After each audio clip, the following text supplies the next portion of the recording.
अब मैं आपको बताता हूं हुआ क्या है जिससे पूरा यूरोप थर थर कांप रहा है, हिल गया यूरोप। एक एंटी इस्लाम डच पॉलिटिशियन है जो ये कहते हैं the biggest problem in Netherlands जो है वो इस्लामाइजेशन है। और ये भी कहा जा रहा है कि वो आइंदा वज़ीर-ए-आज़म बनने वाले हैं, जिसके बाद मुसलमानों में खौफ और रास फैल गया है। बरतानवी अखबार के मुताबिक गिराट विल्डर की इलेक्शन में कामयाबी ने नीदरलैंड में मुकीम मुसलमानों में खौफ पैदा कर दिया है। Do I have a problem with Islam? Yes, I do have a problem with Islam. I think it's a fascist ideology. I think we should stop the Islamization of our society. गिराट विल्डर ने तवील अरसे से इस्लाम को निशाना बना रखा है और उसे एक पसमानदा मजहब के तौर पर बयान किया जाता है। और ये डी इस्लामाइजेशन की बात कर रहा है, इसका ये मामला है क्योंकि मैंने इसकी एक दो स्पीचेस सुनी हैं। ग्रीट वाइल्डर्स ये कहता है कि मुस्लिम कंट्रीज से बहुत ज्यादा लोग हमारे देश में आ गए और ये पुशबैक करने के चक्कर में एक तो कह रहा है कि मैं बंद कर दूंगा लोगों का अंदर आना, और दूसरा कह रहा है जो हैं मैं उनको भी निकालने के चक्कर में हूं। I believe Islam is a violent and dangerous religion and even a retarded culture. और ये जो एंटी मुस्लिम सेंटिमेंट्स हैं बहुत सारे, ये बड़े डीप हो रहे हैं वेस्टर्न वर्ल्ड के अंदर। ये सारे मुसलमानों के पीछे क्यों पड़ते हैं? ये जितने भी कंजर्वेटिव लोग हैं जो अपनी वैल्यूज को, अपने मुल्क से प्यार करते हैं, उनको बचाना चाहते हैं, वो सारे मुसलमानों के पीछे क्यों पड़ते हैं? हिंदुओं के पीछे क्यों नहीं पड़ते? I want a full stop of immigration from Muslim countries. और अब पूरा इस वक्त सारी ग्लोबल प्रेस देखें, एक ही बात की जा रही है, एंटी इस्लाम पॉलिटिशियन। हर बीबीसी को आप देख लें। मैंने कोई भी हिंदू इंडियन आदमी खराब नहीं देखा। पाकिस्तानी ही हैं जो अपनी करतूतों की वजह से हैं, अपनी करतूतों की वजह से। आप तो कसम खाने पे उतर आए हो कि भाई के इंडियन से धोखा नहीं देते, इंडिया के लोग धोखा नहीं देते। याद है आपको नुपुर शर्मा बीजेपी की, जिसने एक्चुअली क्या नुपुर शर्मा की गलती नहीं थी, गलती रहमानी की थी। रहमानी ने पहले बकवास करी, नुपुर शर्मा ने जवाब दिया, अब लोग उसके पीछे पड़ गए। रहमानी के पास विक्टिम कार्ड था इतना बड़ा, रहमानी ने फेंक के मारा नुपुर शर्मा पे विक्टिम कार्ड। वो क्या करती बेचारी? नुपुर शर्मा के पास विक्टिम कार्ड तो है नहीं, वो तो रहमानी के पास है, तो उसने मार दिया। नुपुर शर्मा फंस गई इसमें। अब नुपुर शर्मा अपने घर से बाहर नहीं निकल सकती। ये बंदा है, इसने नुपुर शर्मा को सपोर्ट करा था। इसने एक फिल्म बनाई है फितना, जो एंटी इस्लाम फिल्म है। फिल्म का नाम है फितना, ये इसका पोस्टर देखिए। तो दोस्तों ये बंदा है, मैं बार बार यही कहता चला आया हूं। मैं आपको ना द चाणक्य डायलॉग्स आप देखिएगा, आज शाम को 6 बजे रिलीज होगा। मैं आपको उसमें विस्तार से बताऊंगा कि ये है क्या आदमी है ग्रीट वाइल्डर्स, और पूरे यूरोप में इस वक्त गेम क्या चल रहा है दोस्तों। बड़ा खतरनाक गेम चल रहा है यूरोप में, बड़ा खतरनाक। और मैंने पहले ही प्रिडिक्ट कर दिया था ये और होगा यूरोप में, ये तो कुछ भी नहीं है। आप देखना फ्रांस में क्या होगा, मैं आपको आज बता रहा हूं फ्रांस में क्या होगा, आप देख लेना। जब अगले इलेक्शन होंगे फ्रांस में आपको सरप्राइज मिलेंगे, क्योंकि इमिग्रेंट जो आए खासतौर से यमन से, सीरिया से, लेबनान से, पैलेस्टीन से, इन लोगों ने फ्रांस में जो आतंक मचाया है, जो आतंक मचाया है आप सोच नहीं सकते। हजारों गाड़ियां जला दी, कई 100 मकान जला दिए, ठीक है। और लगातार दर लगातार ये फ्रांस पर अटैक कर रहे हैं, जबकि फ्रांस ने बोला कि अच्छा तुम भूखे नंगे हो, कोई बात नहीं, फ्रांस में आके रह लो। फ्रांस में आके रहना हमारा मकसद नहीं है, हमारा मकसद है फ्रांस को एक मुस्लिम देश बनाना। दैट इज देयर एम, और इस एम के ऊपर ये लोग काम कर रहे हैं। तो दोस्तों मैं आपको आज ये बात बताता हूं कि पूरे यूरोप में खतरे की घंटियां बज रही हैं। इसको डोनाल्ड ट्रंप कहते हैं, अपने देश का डोनाल्ड ट्रंप है ये। They call him Donald Trump, क्योंकि डोनाल्ड ट्रंप की भी यही पॉलिसीज हैं अमेरिका में। ये तो जो बाइडेन आया बेचारा लहराता लहराता बुजुर्ग आदमी, अगर डोनाल्ड ट्रंप आ गया 2025 में वापस, फिर आप देखना यूएस में क्या होता है।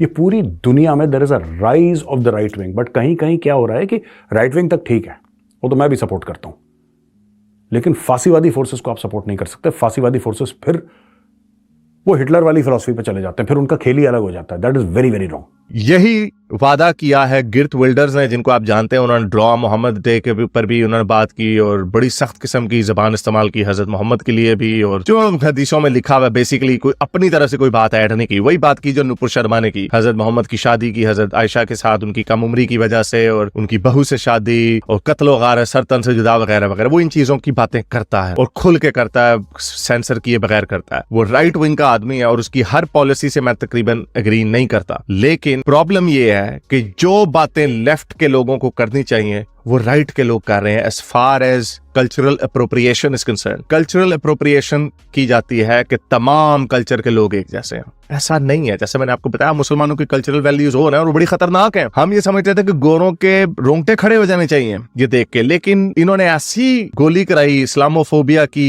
हिजाब एम्पावर्स वुमेन और इस तरह की ड्रामेबाजी उन्होंने की कि लेफ्ट के लोग वो और पागल हो गए, उन्होंने और इनको शील्ड करना शुरू कर दिया। अभी ये प्रो पैलेस्टाइन के मुजाहरे हुए हैं जिसने पूरे वेस्ट को हिला दिया है और ये हमें नजर आ रहा है। अब लोग जो लिबरल लोग थे, जो सेंटर के लोग थे या लेफ्ट के लोग थे, सेंटर ऑफ द लेफ्ट के लोग थे, वो अब राइट की तरफ जा रहे हैं और यही वजह है कि गिर्ट विल्डर्स की पार्टी पीवीवी को सबसे ज्यादा वोट पड़ा। अभी कंफर्मेशन पूरी नहीं आई, अभी ये भी नहीं पता कि वो कितनी सीटें जीतेगा और क्या वो हुकूमत बना सकेगा या नहीं सकेगा। हो सकता है वो ना बना सके, बावजूद इसके कि वो नीदरलैंड की सबसे बड़ी पॉलिटिकल पार्टी बन गया, क्योंकि उसके व्यूज इतने थोड़े एक्सट्रीम साइज के हैं कि जो मेन स्ट्रीम की पॉलिटिकल पार्टीज हैं वो उसके साथ इत्तेहाद नहीं करेंगी, इत्तेहादी पार्टी नहीं बनाएंगे। तो जो बाकी की, वहां पर भी एक पीडीएम बन गई है, पीपल्स पार्टी और मुस्लिम लीग नून, वहां पर भी इकट्ठी हो गई है एक इमरान खान के अलावा, जो जिसने एक नेशनलिस्ट पॉपुलिस्ट नैरेटिव दिया। जिस तरह खान ने पॉपुलिस्ट नैरेटिव दिया, नेशनलिस्ट नैरेटिव दिया, उसी तरह का नैरेटिव गिर्ट विल्डर्स ने दिया अपने डच के हवाले से। कितनी मजे की बात है कि पाकिस्तानियों को वहां का जो नेशनलिस्ट है वो बुरा लगता है, लेकिन अपना नेशनलिस्ट पाकिस्तानियों की आंखों का तारा है। तो हो सकता है कि गिर्ट विल्डर्स हुकूमत ना बना सके, लेकिन कितनी देर आप इसको लटकाएंगे? फिर अभी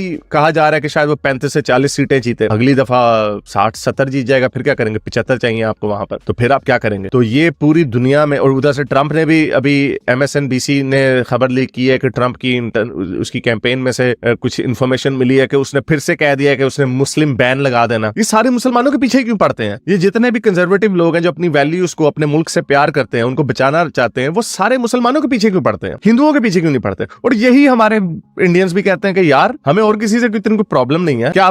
क्या उधर भी बीजेपी, उधर भी मोदी आ गया, क्या उधर भी हिंदू हैं, सारी जगह पे हिंदू ही हैं? तो नहीं, इनका कॉमन डिनोमिनेटर एक है, वो मुसलमानों के रवैये हैं। आप देखें जो ये अभी प्रो पैलेस्टाइन मुजाहरे कर रहे हैं, उसके नतीजे में देखें, उनकी धज्जियां उड़ा रहे हैं, उनकी वॉर मेमोरियल्स के ऊपर अपने झंडे लहरा रहे हैं, जेनोसाइडल किस्म के नारे लगा रहे हैं, हिटलर की तारीफें कर रहे हैं, और ऊपर से इनकी शिद्दत पसंदी, दाढ़ियां रख के निकल आते हैं बाहर, बदमाशी करने, लोगों को डराते हैं, क्राइम इनके एरियाज में सबसे ज्यादा है। तो ये मुसलमानों को देखने की जरूरत है। लेकिन प्रॉब्लम ये है कि मुसलमानों के इन काले कारनामों की वजह से हम जैसे भी बीच में रगड़े जाएंगे, क्योंकि जब राइट विंग के नेशनलिस्ट नैरेटिव को तकवीयत मिलती है, ग्लोबलिस्ट नैरेटिव को नहीं, ग्लोबलिस्ट नैरेटिव ये है यूरोपीय यूनियन, सारे लोग बराबर इकट्ठे मिलजुल के, सारे मल्टीकल्चरलिज्म, इमिग्रेशन, आगे चलें सारे मिलके, इंसानियत को ऊपर रखें। अनफॉर्चुनेटली सारे इंसान बराबर नहीं होते, इंसानों में तालिबान और दाइश भी निकलती है, इंसानों में मुसलमान इस तरह के भी निकलते हैं जो समझते हैं संसारी की सजा मौत होनी चाहिए, होमोसेक्सुअल्स को मारा जाए वगैरह वगैरह। तो सबको इसकी सजा मिलनी है, क्योंकि लेफ्ट के जो पॉलिटिशियंस हैं उन्होंने इस खतरे को पहचाना नहीं, इन्होंने अनकंट्रोल्ड माइग्रेशन रखी, जिसकी वजह से सारे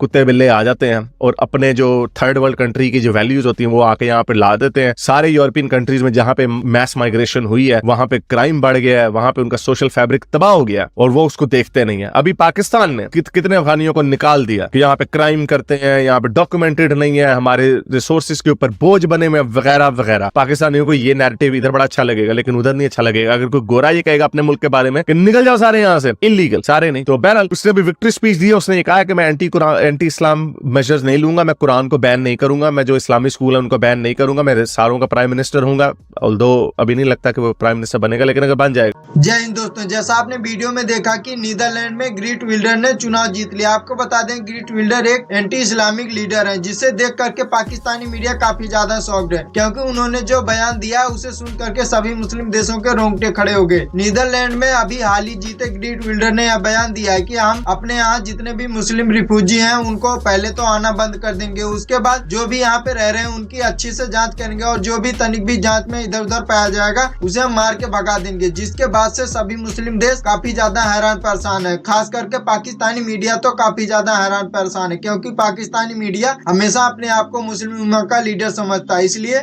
यह बहुत ज्यादा परेशान है। और आपको बता दें कि आए दिन पाकिस्तानी रिफ्यूजी इधर उधर जाते रहते हैं। इसी बीच नीदरलैंड में भी काफी ज्यादा रिफ्यूजी पाकिस्तान से गए हुए हैं, उनको नीदरलैंड जल्दी बाहर भगाएगा। यह जान करके पाकिस्तानी मीडिया और पाकिस्तानी जनता काफी ज्यादा हैरान परेशान है। उन्होंने यह बताया कि यह पाकिस्तानी रिफ्यूजी और जितने भी मुस्लिम देश के रिफ्यूजी हैं पहले खुद आते हैं, उसके बाद फिर अपना परिवार समेट लेके आते हैं, उसके बाद फिर यहाँ पे अपना नियम सबके ऊपर थोपना चाहते हैं, इसलिए हम इनके विरोध में हैं। आपको बता दें कि ऐसे ही रोहिंग्या जो कि बांग्लादेश से इंडिया में आकर के काफी ज्यादा विवाद करते हैं, इसलिए क्या आपको लगता है कि भारत सरकार को ऐसा करना चाहिए कि रोहिंग्यों को भगा देना चाहिए? कमेंट में जरूर बताएं और ऐसे ही मजेदार वीडियो देखने के लिए हमारे चैनल को सब्सक्राइब करना ना भूलें। जय हिंद, जय भारत।